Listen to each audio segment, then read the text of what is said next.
It's now been 1 month since the largest earthquake in Oklahoma history struck the Pawnee area. We just felt some heavy shaking in the newsroom. Ben, tell us what's going on. Yeah, and looking at our sky cam right now, that's here at the studio.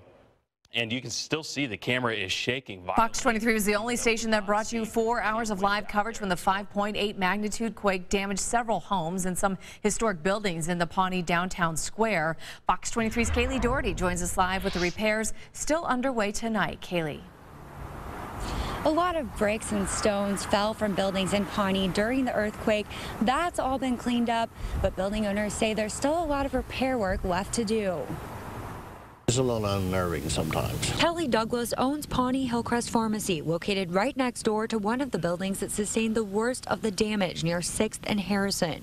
He says Pawnee residents are still shaken up by the quake that rattled town. We're just aware. Used to, it's always the tornadoes that we looked out for, and now it's the earthquakes that we're aware. City officials say several homes in rural Pawnee County had damage, along with several buildings on the Pawnee Nation tribal land.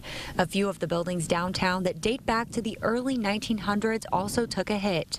It's some of those buildings that officials say will have the longest repair process. Structural engineers have came in and the buildings are okay. It's just, like I said, mainly cosmetic damage. Police Chief Wesley Clymer says the former Pawnee County Bank building has the most visible remaining damage. I spoke to the owner of this building who didn't wish to speak on camera, but tells me he does have some added steps in the repair process because the building is listed on the National Register of Historic Places. You try to maintain that historic value with those buildings. Some areas, especially surrounding some of the oldest buildings, remain roped off as a precaution. This is an area in the United States that isn't prepared for earthquakes, and to have one of that magnitude, we do feel very lucky, very fortunate. Pretty lucky, pretty lucky.